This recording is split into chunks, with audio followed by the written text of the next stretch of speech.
बिस्मिल्लाहिर्रहमानिर्रहीम। अस्सलाम वालेकुम। आपका दोस्त सलमान हैदर। दुआ है उस परवरदिगार से कि उसने आपको और आपके अहले खाना को अपनी हिफ्ज़ो अमान में रखा हुआ हो। जिस तरह वक्त गुजरता जा रहा है, इमरान खान साहब की प्रोग्रेस में मजीद इजाफा ही होता जा रहा है। वो मुसलसल हुकूमत के ऊपर दबाव बढ़ाते हुए नजर आ रहे हैं, बल्कि सक्सेसफुली भी। और अपने बयानिए, अपनी तकारीर, अपनी प्रेस कॉन्फ्रेंसेस और अपने इंटरव्यूज के जरिए बाकायदा तौर पर इस बात का अंदाजा होता हुआ नजर आ रहा है कि इदारों तक उनके मैसेजेस, उनके पैगामात, उनकी ख्वाहिशात और मुल्क के हवाले से जो उनके पास एक्सपर्टीज है वो पहुंचती भी नजर आ रही है। इसी वजह से जब मैं ये व्लॉग आपके साथ बना रहा हूं तो पता चल रहा है कि इदारे, बल्कि पाकिस्तान की सुप्रीम अदालत ने भी बिलाखिर इमरान खान की एक और बात सुनी है। वाज़ेह तौर पर अदालत ने यह इशारे दे दिए हैं कि जितने भी मौजूदा हुकूमत के जो केसेस हैं उन तमाम के ऊपर मॉनिटरिंग अब सुप्रीम कोर्ट खुद करेगी। चाहे वो FIA की अदालत हो, चाहे वो नैब की अदालत हो, चाहे वो एंटी करप्शन की अदालत हो, चाहे वो लोअर कोर्ट के कोई भी मामला हो। इमरान खान साहब यही कह रहे थे ना कि इस वक्त अदलिया को अपना किरदार अदा करना होगा, क्योंकि जिस तरीके से मौजूदा हुकूमत इन्फ्लुएंस जाहिर करते हुए ECL की लिस्टों में से नाम अपना ख़त्म कर रही है, इन्फ्लुएंस जाहिर करते हुए इंक्वायरी अफसर्स को किस तरह ना सिर्फ ट्रांसफ़र किया जा रहा है, इन्फ्लुएंस को शामिल करते हुए जिस तरह प्रोसिक्यूटर्स को दबाव डाल के कहा जा रहा है कि आपने पेश नहीं होना, अदालत को अपना किरदार अदा करना होगा। और अब अदालत ने अपना किरदार अदा करना शुरू कर दिया है। आज की जो हेयरिंग है उसमें कुछ नहायत अहम तरीन चीज़ें जो मैंने आपके साथ शेयर करनी, डिटेल्स आपके सामने रखते हैं। दूसरा, मैंने बोला कि एक तरफ इमरान खान प्रेशर बनाते हुए अपनी कारकर्दगी, हाँ, अवाम को ग्रैब, आज रात इशा के बाद जो एक बड़ा शो इमरान खान साहब ने जो डिसाइड किया वह पूरे मुल्क भर में महंगाई के हवाले से, पेट्रोल की कीमतों के हवाले से मौजूदा हुकूमत की नाअहली को साबित करेंगे अवाम के सामने, और अवाम का वो रिएक्शन बताएगा कि इमरान खान ने किस सूरत के साथ, किस थर्स्ट के साथ, किस प्रेशर के साथ हुकूमत के ऊपर लॉन्ग मार्च फेज 2 मुसल्लत करना है। वही हुकूमत ने 2 प्लान तैयार किए इमरान खान साहब को नाअहल करवाने के लिए। उन प्लान्स की कुछ डिटेल मेरे पास पहुंची है, वो भी आपके साथ शेयर करता हूं, और वीडियो मुकम्मल देखिएगा और फीडबैक से मुतालिक जरूर आगा कीजिएगा। तो सबसे पहले मैं इस प्लान से मुतालिक बता दूं, इमरान खान साहब के खिलाफ जो पैगाम हुआ, प्लान हुआ, तो उधर फिर आपको आला अदलिया की तरफ लेके चलता हूँ। सबसे पहले प्लान नंबर 1 ये है जी,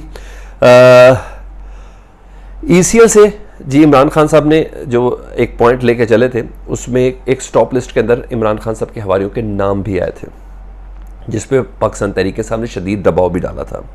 इस वक्त इस तमाम दबाव को किसी हद तक इसके असरात को ज़ायल करने के लिए, क्योंकि इमरान खान साहब ने फेज़ 2 में तो आना ही आना है आज़ादी मार्च के, अदालत भी कह चुकी है इस सिलसिले में 25 मई को पहले फैसला दे चुके हैं, मुतलका फॉरम पे जाएं, यानी DC के पास जाएं, DC इजाज़त देगा, DC इजाज़त नहीं देता फिर अदालत के पास आए, इस्लामाबाद हाई कोर्ट अदालत बता चुकी है कि भाई हमें कोई प्रॉब्लम नहीं है, हमें कोई एतराज़ नहीं है, ठीक है जी। लेकिन मौजूदा हुकूमत ने इमरान खान साहब को नाअहल करवाने के लिए ना बाकायदा तौर पर मेरे पास इत्तलात है कि इदारों के ऊपर दबाव डालना शुरू कर दिया। सुप्रीम कोर्ट ने 2 रोज़ कबल अपनी हेयरिंग में कहा था ना कि इमरान खान साहब ने क्या तौहीन अदालत की है, और हमने इमरान खान साहब को तौहीन अदालत के हवाले से क्लीन चिट दिए कि उन्होंने किसी किस्म की कोई तौहीन अदालत नहीं की, लेकिन बैलेंस रखना था।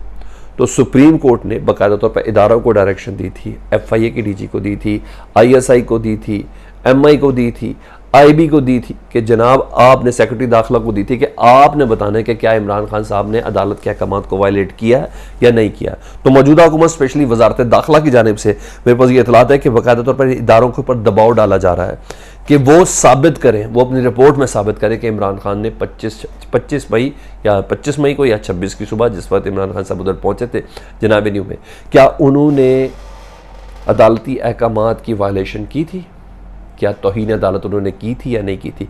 इस वक्त ये प्रेशर डाला जा रहा है इदारों के ऊपर, ठीक है, ताकि इमरान खान साहब को नाअहल करेंगे। जैसे या नाअहल करेंगे तो आर्टिकल 62, 63 लगेगा इमरान खान साहब के ऊपर। तो इस हवाले से पूरी एक जो भी करेंगे बेवकूफ़ी करेंगे। मैंने आपको बताया सिक्योरिटी, मैंने आपको पिछले व्लॉग के अंदर बता दिया, इमरान खान साहब से वापस ले लिए। ये सिर्फ और सिर्फ अपनी एग्जिस्टेंस राना सनाउल्लाह साहब बताने की कोशिश कर रहे हैं अपनी पार्टी और इत्तेहादियों के सामने कि मैं कितना इंपॉर्टेंट हूं। एक एक कदम का इंपैक्ट निहायत ही रॉन्ग पड़ना है। एक एक स्टेप का इंपैक्ट नहायत ही गलत और मनफी पड़ना है, ये बड़ी क्लियर और कैटेगोरिकली। और इस मौके पर जब आपने एक हफ्ते में 60 रुपए पेट्रोल का बढ़ाया हो, आवाम का सांस बंद कर दिया आपने, ये तो अभी इंपैक्ट देखिएगा इस 60 रुपए के जो पेट्रोल के बढ़ने का और महंगाई का, लोगों के रवैयों में फर्क देखिएगा। घर में एक सर्टन माहौल चेंज देखेंगे। अब आप देखेंगे कि सड़कों पे डकैतियां कितनी बढ़ती हैं, अब आप देखेंगे कि चोरियां कितनी बढ़ती हैं, अब आप देखेंगे कि मोबाइल स्नैचिंग कितनी बढ़ती है, क्योंकि लोगों ने ख्वाहिशात को पूरा करना है, आपने उनका सांस बंद कर दिया। उस बंदे मर्द को क्या कहेंगे जो घर के अंदर आए तो उसकी माँ या उसकी बीवी कह रही हो यार तुम्हारा मर्द होने पर लानत है कि तुम ये ज़रूरत भी पूरी नहीं कर सकते, तो वो क्या रिएक्शन देगा?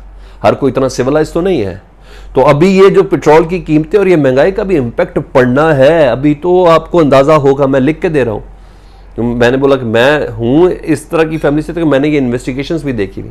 मैंने बड़े बड़े लोगों को ये कहते हुए सुना हुआ है कि हमने स्टार्ट इसी तरह किया था कि यूपीएस लगवाना था घर में और हमें ताने मिलते थे, तो हमने कहा फिर ऐसे ही तो बड़ा शॉर्टकट है, तो इसका पूरा इम्पैक्ट पड़ना है, ये ऐसा नहीं है। तो इमरान खान साहब को नाअहल करने के हवाले से एक तो ये कदम है जी। दूसरा वो है तौहीन अदालत का कोई वर्डिक्ट ले लिया जाए किसी इदारे से। राना साहब पूरा इन्फ्लुएंस डालेंगे जी, अच्छा जी, कि 25 मई को उन्होंने की। दूसरा फॉरेन फंडिंग केस के हवाले से, उस सिलसिले में इलेक्शन कमीशन को दबाव में रखने की बात हो रही है, जो मेरे पास इतलात हैं किसी न किसी तरीके से। मैं कुछ नहीं बोलता कि वो पाकिस्तान का बहुत रिस्पेक्टेबल इदारा है। इमरान खान साहब पहले बहुत कुछ कह चुके हैं, चीफ इलेक्शन कमीशनर सुल्तान साहब से मुतल्लिक किस तरह उनको मुसल्लत किया गया, क्या है क्या, ऐसी बहुत सी चीज़ें कह चुके कि उनके ऊपर इधर से भी एक नाअहली की तलवार लटकाने की कोशिश की जा रही है। तो ये मेरे पास खबर थी, मैंने कहा मैं आपको पहले ही बता दूं कि इस तरीके से भी इमरान खान, और जो भी होगा गलत होगा, कहीं से भी वायदे में नहीं है। ये अवाम इस वक्त मुतहम्मिल नहीं है इस तरह के कोई झटके शटके महसूस करें, उसको हजम भी कर दें, ऐसी कोई चीज़ नहीं है। और ऊपर सोने पर स्वागत सुप्रीम कोर्ट जी, उसने आज कमाल कर दी जी। सुप्रीम कोर्ट ने अपनी हेयरिंग में कहा है कि सबसे पहले गवर्नमेंट को, मैं वन बाय वन सुनाता हूँ, जिसके बारे में मैंने कहा कि इमरान खान साहब की ख्वाहिश पूरी हो गई जी। इमरान खान साहब का मशवरा अदालत ने मान लिया और इसके अलावा और कोई मतलब नहीं है। सुप्रीम कोर्ट ने कहा कि चेयरमैन नैब एहतियात से लगाइएगा, आज का है हुकूमत को, साथ साथ में मशवरा भी दिया। इसको मशवरा कहते हैं, मैं तो इसको बाकायदा तौर पर कहता हूँ कि डायरेक्शन दी है। उन्होंने कहा सियासी तासुर ना मिले चेयरमैन नैब के हवाले से। ये justice respectable justice Umar Ata Bandial साहब कह रहे हैं। और जितनी भी कानून साजियाँ आप लोगों ने पिछले दिनों में की है ना, एक हफ्ते के अंदर अंदर उसकी रिपोर्ट हमारे सामने पेश करें, ये कह दिया। उन्होंने कहा नैब का जो चेयरमैन है वो दयानतदार और काबिल आदमी हो, हम देख रहे हैं। सुप्रीम कोर्ट ने आज ये ही कहा है। मजीद उन्होंने कहा अगर नैब के पूरे अमले से कहा है कोई सियासी केस बनाने के लिए उसके ऊपर दबाव डाला गया नैब के ऊपर, तो नैब के लोगों को मैं कहता हूं कि फौरन सुप्रीम कोर्ट को चिट्ठी लिखें, फौरन खत लिखें कि आपके पास सियासी दबाव के लिए, केसेस बनाने के लिए आपके ऊपर दबाव डाला जा रहा है। उन्होंने कहा किसी किस्म का कोई दबाव कबूल नहीं करना, अगर हो तो फिलफौर हमें खत लिखा जाए, ये अदालत कह रही है जी। इमरान खान साहब ये कह रहे थे ना कि मॉनिटरिंग करें जी। मजीद सुने, कोई भी तफ्तीशी अफसर तब्दील नहीं होगा, अदालत ने कैटेगोरिक लिख के रखा है। मजीद सुन ले जी, कोई भी तफ्तीशी अफसर तब्दील नहीं होगा, कोई सियासी बुनियाद पर कैसे होगा। जनरल मुजम्मिल वाली समझ आ गई ना आपको बात? इमरान खान के दोस्त, आपके दोस्त, जनरल फैज़ के दोस्त, और जाहिर बात है उनका बड़ा किरदार है इमरान खान साहब की हुकूमत के अंदर।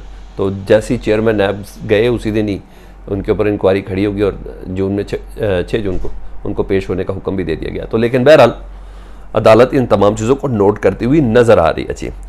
और ज़बरदस्त बात जी, अदालत ने कहा जितने भी हाई प्रोफाइल मुकदमात हैं उनके शवाहिद, उनके रिकॉर्ड, उनके सबूत सब के सब सुप्रीम कोर्ट में जमा करा दिए जाएं। समझ आई आपको? जितने भी हाई प्रोफाइल मुकदमात हैं, अब तक की जितनी तफ्तीश में उसमें पेशरफ्त है, हाई प्रोफाइल मुकदमा से मुराद बस बताऊं आपको, शहबाज शरीफ साहब, अच्छा जी, हमजा शहबाज साहब, आसिफ जरदारी के नैब के केसेस, ख्वाजा आसिफ के, एहसन इकबाल के, मरियम बीबी के, इन तमाम के केसेस के जो रिकॉर्ड अब तक जो सबूत आए हैं ना नैब के पास, क्योंकि इससे पहले आपको पता ही है पूरे के पूरे सबूत क्या, पूरे पूरे सबूतों के अंबार को आग लगी हुई है। ऐसे कई मिसालें हमारे पास, जिला कचहरी से लेके ऐसे कई रिकॉर्ड, नीलम चश्मा, हर बड़े बड़े रिकॉर्डों को आग लगती है हमेशा।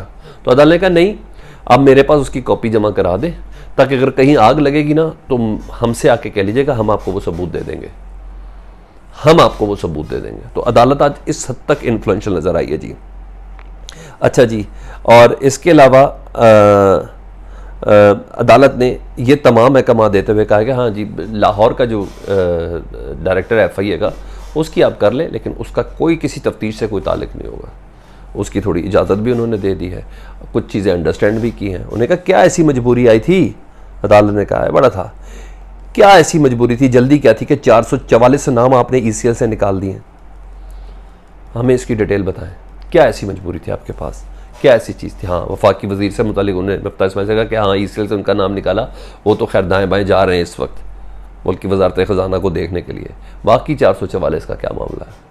तो अदालत ने इमरान खान साहब के लगता है मशवरे पर पूरा ध्यान दिया कि मॉनिटरिंग करें, और ये इसके अलावा मुझे तो कोई इशारा नहीं लग रहा कि बाकायदा मॉनिटरिंग शुरू हो चुकी है। कमेंट सेक्शन में फीडबैक से मुतालिक ज़रूर आगाह कीजिएगा। अपना बहुत ख्याल रखिए। अल्लाहुम्मा सल्ली अला मुहम्मदिन व आले मुहम्मद।